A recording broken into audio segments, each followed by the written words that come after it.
Fala pessoal, Carol na área, trazendo mais um vídeo aqui no canal. No vídeo de hoje, vou contar pra vocês um caso diferente aqui. É um caso que aconteceu em 1976, já faz algum tempo, mas mesmo assim é algo quase inacreditável. E também o que aconteceu com essas pessoas envolvidas nesse caso é bem triste. Se você se interessa por esse tipo de conteúdo, casos criminais resolvidos, casos de mistério, convido você a se inscrever aqui no canal. Já deixa um comentário, um curtir, aproveita e segue a gente também lá no TikTok e não esquece de ativar o sininho de notificações. Então bora vem comigo que hoje nós vamos conhecer o caso O Sequestro em Chowchilla.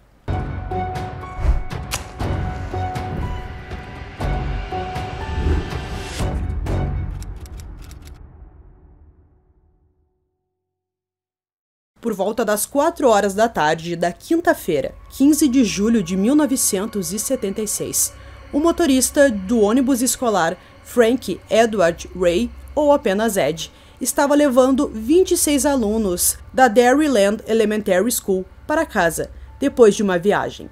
As crianças passaram o dia inteiro nas piscinas em Chowchilla Fairgrounds. Foi um dia divertido, e todos estavam bem cansados e queriam voltar para suas casas. Do nada, uma van bloqueou a estrada na frente do ônibus. Quando Ed desceu do ônibus para saber o que estava acontecendo, 3 homens armados com meias de nylon cobrindo o rosto o atacaram. Enquanto um dos homens dirigia o ônibus e o outro segurava Ed na mira de um revólver, o terceiro seguiu o ônibus com a van. Eles dirigiram o ônibus até o leito de um rio seco e os esconderam no meio de bambus que estavam bem altos. Uma segunda van estava no local esperando. As janelas traseiras de ambas as vans foram pintadas de preto. Seus interiores foram bem reforçados. Ed e as crianças foram forçados a entrar nas 2 vans. Os sequestradores gritaram para ninguém encostar o pé no chão, para não deixarem pegadas. Todos tiveram que ter muito cuidado para não deixar nenhuma marca para trás. A van foi conduzida por quase 12 horas, e as vítimas não tinham ideia de onde estavam. Por causa das janelas pretas, quem estava do lado de fora não conseguiu ver o que tinha dentro. Nesse momento, as crianças já estavam desesperadas. Elas choravam e só queriam voltar para casa. Depois de quase 12 horas, as vans pararam e eles estavam em Livermore. Enquanto isso, em Chowchilla, as famílias das crianças estavam desesperadas, pois não tinham nenhuma informação sobre as 27 pessoas que estavam no ônibus e já tinha passado muito tempo e não havia nenhum sinal deles. A polícia começou uma investigação, mas eles não sabiam o que fazer, pois não tinham nenhuma pista. Em Livermore, no início da manhã de 16 de julho, os sequestradores forçaram as vítimas a descer uma escada para um caminhão de mudança enterrado, que eles haviam abastecido com alguma pequena quantidade de comida e água e alguns colchões. Ed foi o primeiro a descer. O motorista do ônibus foi instruído a tirar as calças e entregou uma lanterna com 2 pilhas extras.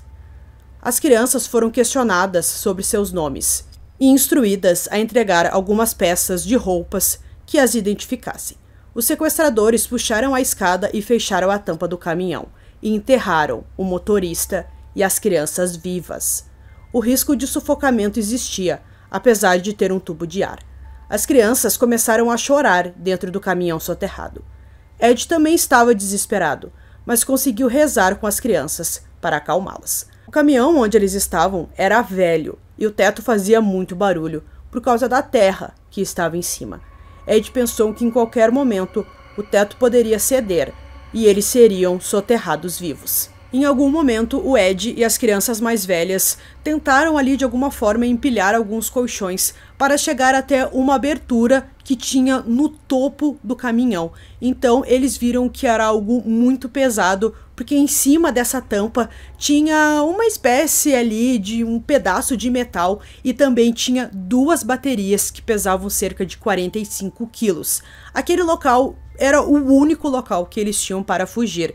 Então, eles precisavam de muita força para conseguir tirar tudo isso para fugir desse local, porque já estava todo mundo desesperado, as crianças já estavam começando a ficar com fome, então realmente foi um terror para eles. Depois de horas de esforço, Ed e o menino mais velho, chamado Michael Marshall, de 14 anos, abriram a tampa com um pedaço de madeira e moveram as baterias.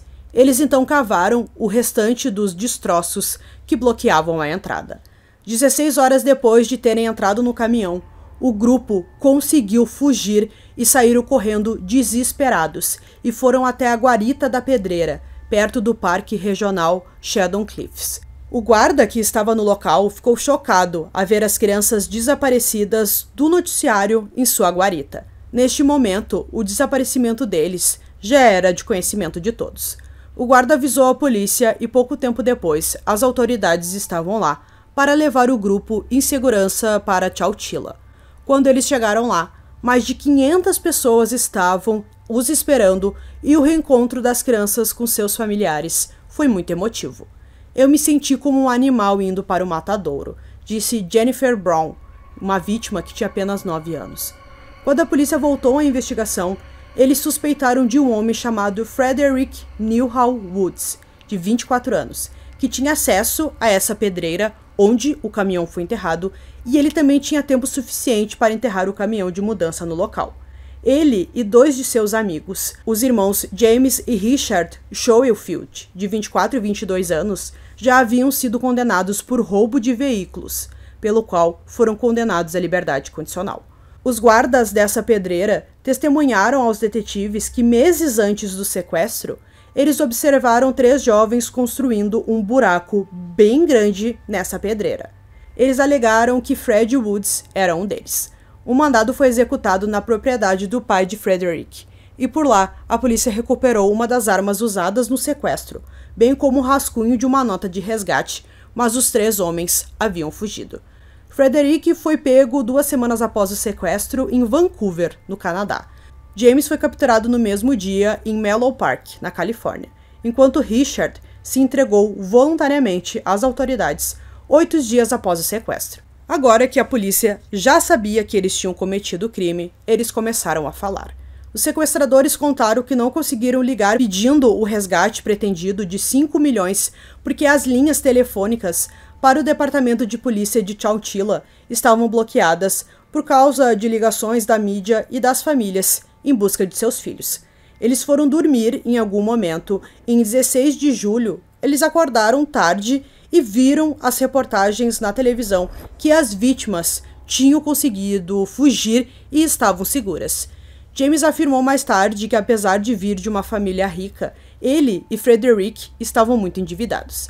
Precisávamos de várias vítimas para obter vários milhões e escolhemos crianças porque as crianças são preciosas. O Estado estaria disposto a pagar o resgate por elas. E as crianças não iriam revidar. Elas são vulneráveis. Eles vão se importar. Mas felizmente, o plano do trio não deu muito certo. Todos os 3 se confessaram culpados de sequestro por resgate e roubo, mas se recusaram a se declarar culpados de infligir danos corporais, já que uma condenação nessa acusação, em conjunto com acusação de sequestro, acarretava uma sentença obrigatória de prisão perpétua sem possibilidade de liberdade condicional.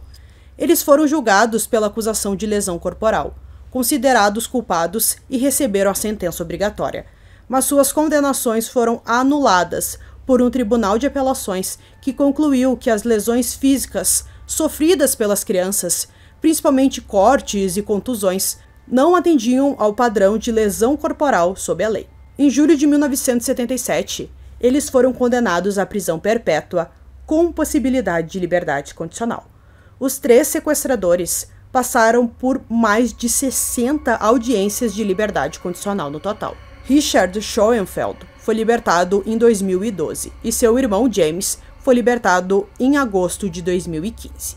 Em outubro de 2019, foi negada a liberdade condicional a Frederick Woods pela 19ª vez. Ao longo dos anos, as razões dadas para as negações incluíam a minimização contínua de seu crime, bem como infrações disciplinares por posse de pornografia contrabandeada e celulares dentro da prisão. Em 2016, um processo de indenização trabalhista movido contra Frederick também revelou que ele dirigia vários negócios, incluindo uma mina de ouro e uma concessionária de automóveis, através das grades sem notificar as autoridades prisionais conforme necessário. Ele herdou um fundo de seus pais, que foi descrito em um processo judicial como valendo 100 milhões de dólares, embora o advogado de Frederick contestasse esse valor.